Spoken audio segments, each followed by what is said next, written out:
Hello, I'm Clayton Birch, State Superintendent of Schools. Each and every week we try to come with Connect Ed video highlighting issues across education. Everything from the pandemic to recovery to the wonderful things happening in education. Once a month, we do take time to do a spotlight on a superintendent.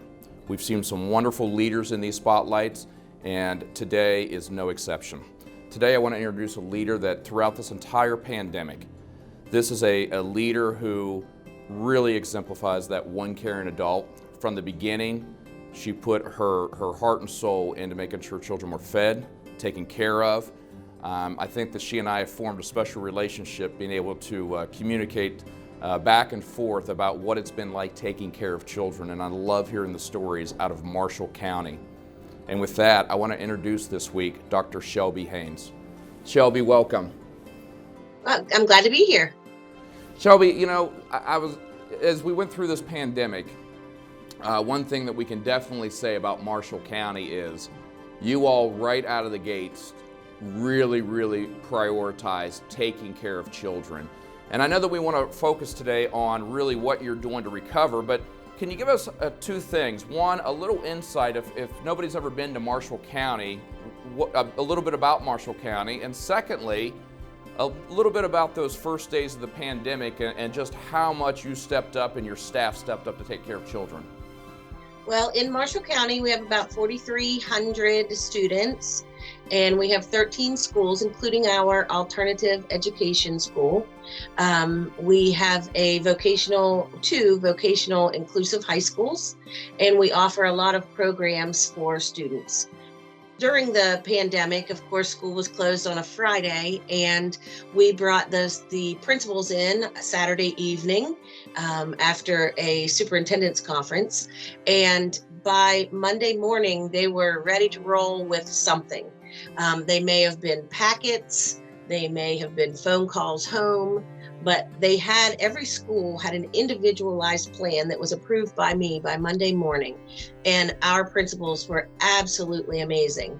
Our food services department just started taking vehicles to local stores and buying things off the shelves, and bus drivers came in and volunteered to drive.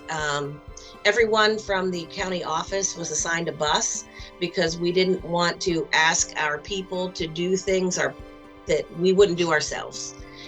You know, Shelby, those stories, throughout the entire pandemic, when we got back in the following year, we continued to hear stories out of Marshall County of taking care of children. You were actually, were one of the folks that helped us move forward, getting children back in school as fast as possible. And I know last year was a struggle, but really, let's talk about where you are now.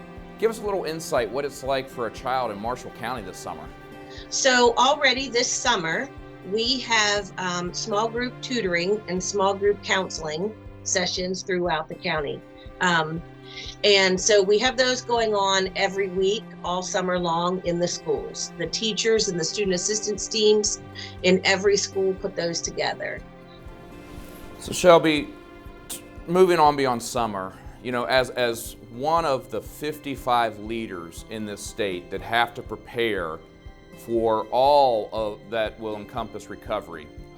This summer definitely is part of that. What's your biggest concerns as a county superintendent looking forward to coming back in the fall? I have two big concerns, and the first is our educational loss. We have started looking at the preliminary test scores, and quite honestly, I thought that they would be a little bit lower than what they are. And so that says a lot for my teachers, because my teachers were online with these kids having tutoring sessions, whatever they needed to do. So but there are still gaps. It reminds me of when a kid transfers to a lot of different schools and they just miss some pieces. And so how do we find those gaps and fill them? Because even though your state test score may be okay, you still have to have some educational gaps that we missed last year. Secondly, I really worry about everyone's mental health, not just my kids, But, for parents who had to work from home and try to be a parent and try to be a teacher all in one, that's hard. And so I think that we really need to look out for each other, including our students.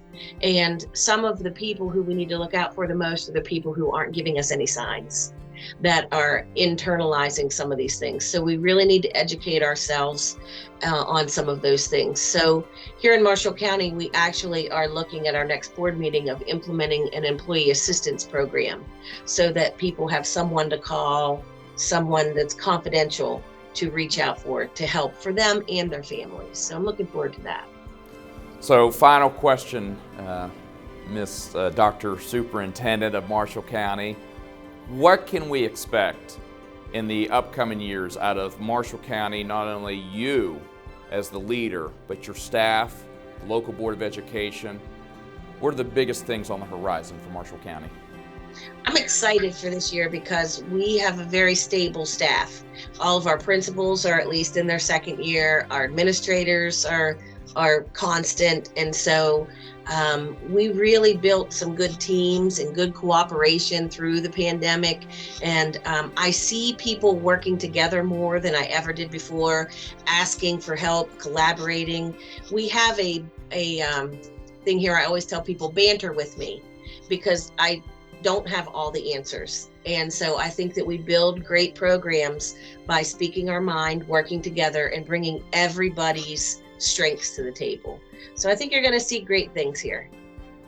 Well, Dr. Haines, we really do appreciate everything you, your staff, your board, your community have done for each and every one of these children during the pandemic and looking forward. I think it's important for the folks out there to realize that in each and every county, we have these wonderful leaders that really are stepping up to make sure there's a one caring adult for every one of the children. So on behalf of the Department of Education, the Board of Education, thank you for what you do each and every day. Well, thank you.